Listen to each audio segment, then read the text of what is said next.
आणि आता पाहूयात महाफास्ट 50 बातम्या।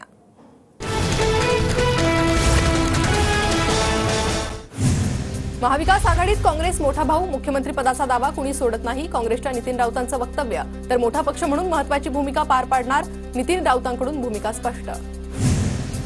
काँग्रेस प्रदेशाध्यक्ष नाना पटोले आणि विजय वडेट्टीवारांची दिल्लीत हायकमांड सोबत बैठक। विधानसभेच्या जागावाटपास इतर मुद्द्यांवर चर्चा करणार। शिंदेंच्या नेतृत्वात लढल्यानं महायुतीच्या 183 ते 200 जागा येतील। शिंदे गटाच्या संजय गायकवाडांकडून विश्वास व्यक्त। एकनाथ शिंदे मुख्यमंत्री व्हावेत ही माझी इच्छा। केंद्रातील वरिष्ठ जसे सांगतील तो महायुतीचा मुख्यमंत्री होणार। मुख्यमंत्री पदाच्या चर्चांवर मंत्री शंभूराज देसाईंची प्रतिक्रिया। ठाण्यातील आनंद आश्रमात नोटा उधळल्याचा प्रकार। ठाकरे गटाचे जिल्हा प्रमुख केदार दिघेंकडून व्हिडिओ ट्विट। दिघे साहेबांच्या समाजसेवेचं पावित्र्य नष्ट केलं, नाव न घेता केदार दिघेंची शिंदे गटावर टीका। दिघे साहेब प्रत्येक ढोल पथकांना बक्षीस म्हणून पैसे द्यायचे, पण ज्या पद्धतीने पदाधिकाऱ्यांनी पैसे दिले ती पद्धत चुकीची। खासदार नरेश मस्केंची प्रतिक्रिया। तर पदाधिकाऱ्यांवर कारवाई केल्याचीही माहिती। ठाण्यातील आनंद आश्रमातील घटनेवरून पवार गटाचे जिल्हाध्यक्ष सुहास देसाईंनी माफी मागितली। खारकर आळी शक्तीस्थळी भेट देत स्वर्गीय नेते आनंद दिघे यांची ठाणेकरांच्या वतीनं माफी मागितली।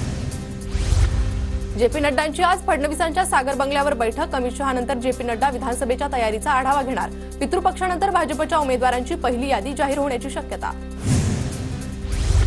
भाजपचे राष्ट्रीय अध्यक्ष जेपी नड्डा आज मुंबई दौऱ्यावर। मुंबईतील गणपती बाप्पाचं नड्डा दर्शन घेणार। लालबागच्या राजासह चिंचपोकळीच्या चिंतामणीचंही दर्शन घेणार। मुंबईतील प्रत्येक विधानसभेवर आता भाजपाची तिहेरी नजर। विधानसभा अध्यक्ष, समन्वयक आणि प्रभारी मतदारसंघांचा आढावा घेणार। सध्या मुंबई विभागाची अश्विनी वैष्णव यांच्यावर जबाबदारी। रत्नागिरी विधानसभा मतदारसंघावरून महायुतीत रस्सीखेच। रत्नागिरीत होणार परिवर्तन। भाजपच्या माजी आमदार बाळ मानेंकडून बॅनरबाजी। बाळ माने विधानसभेसाठी इच्छुक, तर रत्नागिरी विधानसभेचे उदय सामंत विद्यमान आमदार।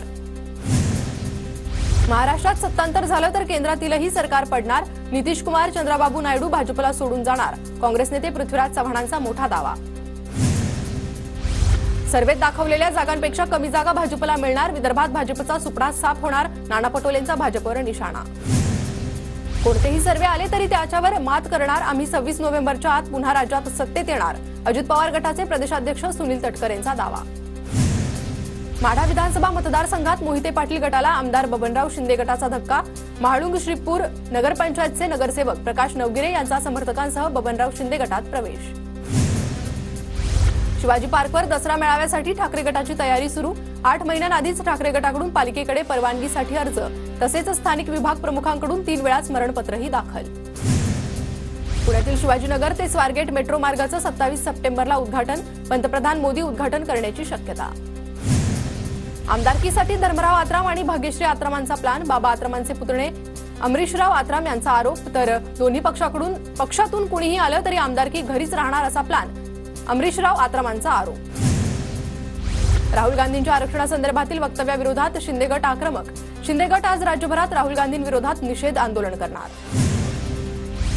उपराष्ट्रपती जगदीप धनखड 2 दिवसांच्या महाराष्ट्र दौऱ्यावर। उपराष्ट्रपती धनखड आज राजभवनाला भेट देणार, तर उद्या मुंबईत संविधान मंदिराचं उद्घाटन करणार। पुण्याच्या भोर विधानसभा मतदारसंघासाठी काँग्रेसनं कंबर कसली। आमदार संग्राम थोपटेंच्या हस्ते चिखलगावातील अनेक कार्यकर्त्यांचा काँग्रेसमध्ये प्रवेश। अमित ठाकरे यांनी पुणे शहरातील गणेश मंडळांना भेटी दिल्या। अखिल मंडई मंडळाच्या शारदा गणपतीचं अमित ठाकरेंनी दर्शन घेतलं। केंद्र सरकार 90 दिवस हमीभावाने सोयाबीन खरेदी करणार असून खाद्यतेलावरील आयात शुल्क 20% वाढवण्याचा निर्णय। कृषी मंत्री धनंजय मुंडेंची माहिती। कोल्हापुरातील केशवराव भोसले नाट्यगृह पुनर्बांधणी कामासाठी हालचाली सुरू। नाट्यगृहाच्या पुनर्बांधणीसाठी मुंबईतील 2 कंपन्यांकडून आराखड्याचं सादरीकरण।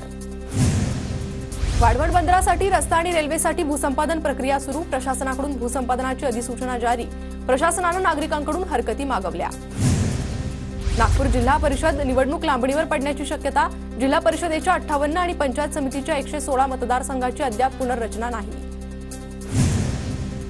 कराड शेती उत्पन्न बाजार समितीच्या उपसभापतीपदी संभाजी काकडे यांची बिनविरोध निवड। निवडीनंतर संभाजी काकडेंकडून यशवंतराव चव्हाणांच्या समाधीस अभिवादन। विधानसभा निवडणुकीच्या तयारीत कसूर करू नका। लहान अडचणींवरही गांभीर्यानं विचार करून तत्काळ तोडगा काढावा। महापालिका आयुक्त भूषण गगराणी यांच्या अधिकाऱ्यांना सूचना। आजपासून पुढील 5 दिवस बँका बंद राहणार। शनिवार रविवार नंतर ओणम, तिरुओणम, तर ईद ए मिलाद, इंद्रजत्रा आणि श्री नारायण गुरु जयंतीनिमित्त बँकांना सुट्ट्या।